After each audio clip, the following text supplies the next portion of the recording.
Hello friend, good morning. আজ আবার একটা নতুন ব্লগ নিয়ে চলে এসেছি।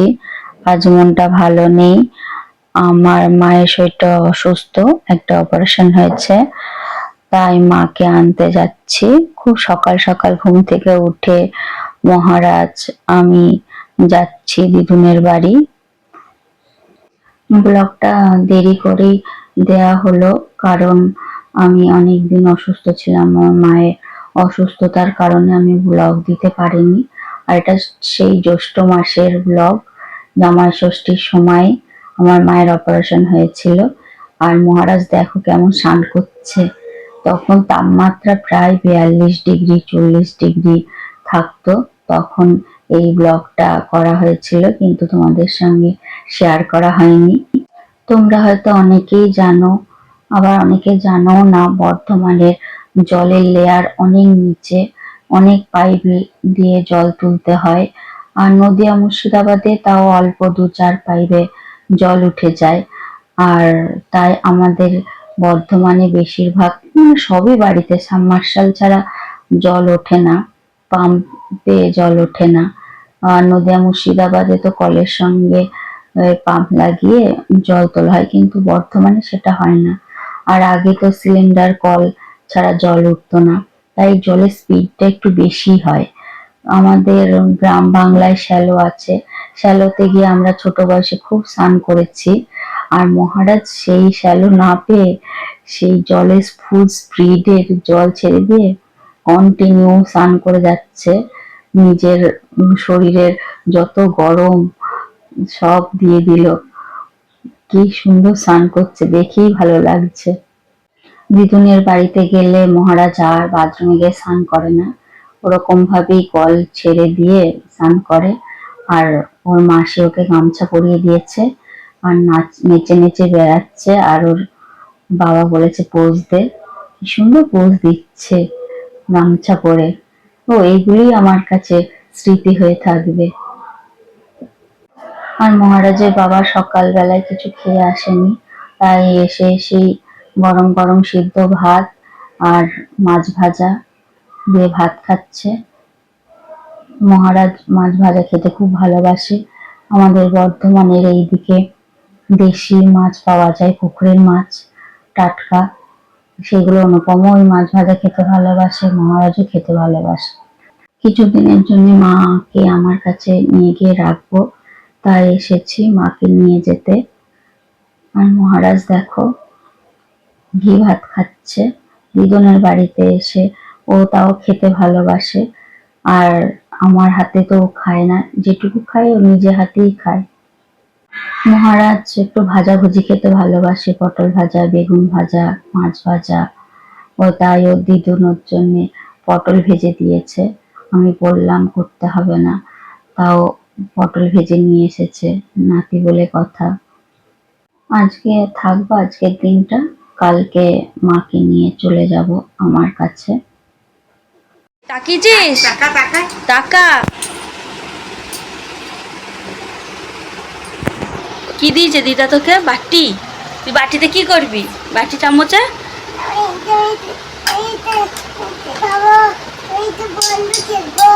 বন্দুক নিয়ে খেলা করবি? নে বন্দুক ঘাড়ে নে, চামচ দুটো রাখ। তেমন দিয়ে খাবো, মিষ্টি খাবো, চাউমিন খাবো। দিদুন আমায় দিয়েছে।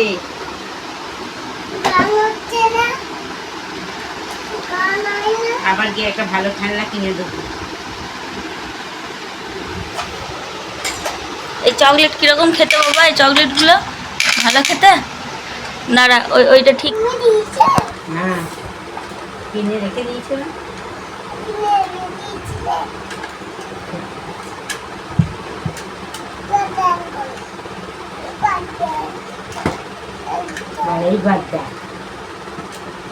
আমি ছোট থেকেই দেখছি আমার মায়ের বাটি ঘটি কেনা, সে টিনের হোক, স্টিলের হোক, কাঁসার হোক, পেতলের হোক, খুব কেনা বাই। আর দেখলে আর লোভ সামলাতে পারে না, নতুন জিনিস চকচক করে কিনে রেখে দিয়েছে নাতির জন্য। জামাই ষষ্ঠীর দিন তো মা হসপিটালেই ছিল, আর অসুস্থ মানুষ বাড়িতে থাকলে মন মেজাজ ভালোও থাকে না। জামাই ষষ্ঠীও অনুষ্ঠান করা হয়নি। আর কাকিমার আসার কথা ছিল, কাকিমাও আসেনি। আর ষষ্ঠীর বাজারগুলো মা করে রেখে দিয়েছিল, সেইগুলোই তোমাদের সঙ্গে শেয়ার করছি। এটা আমার নাইটি। আমি শাড়ি টাড়ি নিই না, পয়লা বৈশাখেও নিই না, ষষ্ঠীতেও নিই না। ওর বদলে আমি নাইটি নিই, যেহেতু বাড়িতে নাইটিই পরি। তাই দুটো নাইটি, একটা গামছা আমার জন্য কিনেছে। প্রথম ওপরের যে নাইটিটা ওটা সামনে বোতাম দেয়া, নিচের যে নাইটিটা ওটা কাপ্তান। ওটা একবারও পরা হয়নি, কাপ্তান আমি পরিনি। আর এই ব্ল্যাক কালারের অনুপমের গেঞ্জি, আর গ্রিন কালার আর ওই মেটে মেটে কালারের ওটা হলো মহারাজের জামা প্যান্ট। আর অনুপমের প্যান্টটা অনুপম পরে ফেলেছে। আর এই যে পিঙ্ক কালারের চাদরটা দেখছো, শঙ্খের বিয়েতে, আমার মাসির ছেলের বিয়েতে গিয়েছিলাম। বিয়েতে গেলে একটা শাড়ি টাড়ি কিছু দিতে হয়, মাসি বলেছে শাড়ি দিতে হবে না, একটা চাদর টাদর দিয়ে দিলেই হবে। শাড়িটা আমি পরি না, তাই এই চাদরটা পাঠিয়েছে, মা গিয়েছিল। আর ওই পেস্তা কালার চাদরটা মায়েরই ঘরে পাতা, জামাই আসলে পেতে দেবে নতুন চাদর, তাই এটা কিনে রেখে দিয়েছে একটা। ষষ্ঠীর দিন কাকিমার আসার কথা ছিল কিন্তু আসেনি। এটা কাকিমার জন্য কিনে নিয়ে এসেছে অনুপম। খুবই সুন্দর শাড়িটা, তাই মা বলছে অনুপমের চয়েস আছে বেশ ভালো। এটা কাকিমার জন্য এই শাড়িটা। আর এটা আমার মায়ের জন্য শাড়ি, ষষ্ঠীতে অনুপম দিয়েছে। দুটো শাড়ি অনুপম চয়েস করে নিয়ে এসেছে। খুব সুন্দর শাড়ির কালারটা, মায়েরটাও সুন্দর, কাকিমারটাও সুন্দর। দেখো বন্ধুরা, আমাদের আম গাছে অনেক আম হয়েছে, সেইগুলো আর ভিডিও করা হয়নি। তো মা আমার জন্য আম পেড়েছে।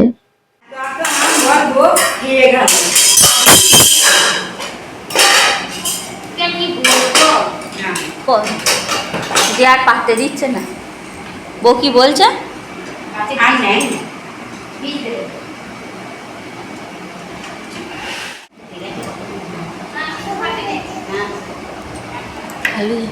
এই সবগুলো আমাকে দেবে?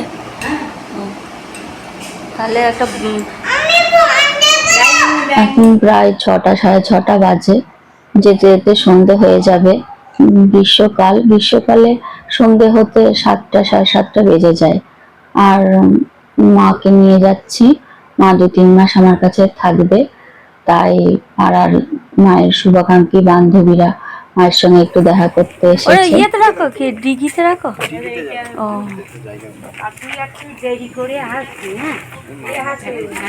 আগে মা উঠে পড়ো না, ওই ভালো লাগছে, মা আগে উঠে পড়ো। এদিকে তালাটা দিই, ওই গেটে তালা দিয়ে আসো, দিয়ে আসো।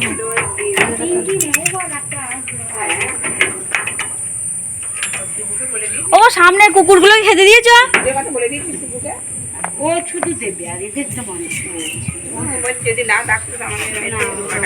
হ্যাঁ হ্যাঁ হ্যাঁ, ও মৌ যখনই আসুক তো খাবে। এখান দিয়ে উঠতে পারবে মা? না ওই দিক দিয়ে গেটে ওঠো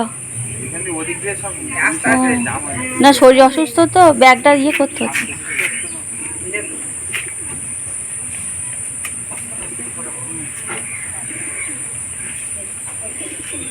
বুঝলে,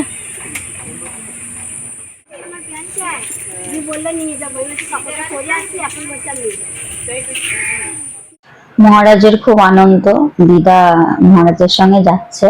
আর আমারও খুব আনন্দ, কোনোদিন আশাই করিনি মা আমার সঙ্গে থাকবে অনেকদিন কন্টিনিউ। কারণ মা বাড়ি ছেড়ে কোথাও যেতে চায় না।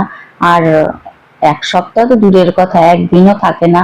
তার কুকুর বিড়াল ছেড়ে কোথাও যেতে চায় না। এখন একটু বিপদে পড়েছে, তাই যাচ্ছে আমার সঙ্গে। আর আমাদের খুব আনন্দ, মা আমাদের সঙ্গে থাকবে।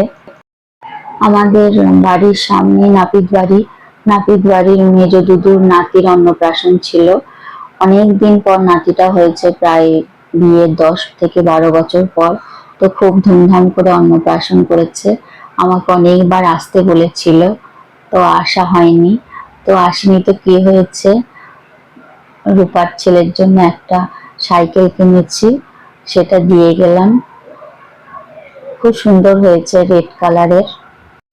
ওই যে দূরে তোমরা দেখতে পাচ্ছ যে বন জঙ্গল অনেক মানে গাছ আছে, তাল গাছ, ওটা হলো আমাদের কেশের পাড়। আসলে আমাদের পুকুরটার নাম হলো কেশে। আর মাছ হয় না, মানে কেউ আর ইউজ করে না, ব্যবহার করে না, তাই ওরকম বন জঙ্গল হয়ে গেছে। আর এই খামারটায় আমরা খুব মানে খেলাধুলা করতাম।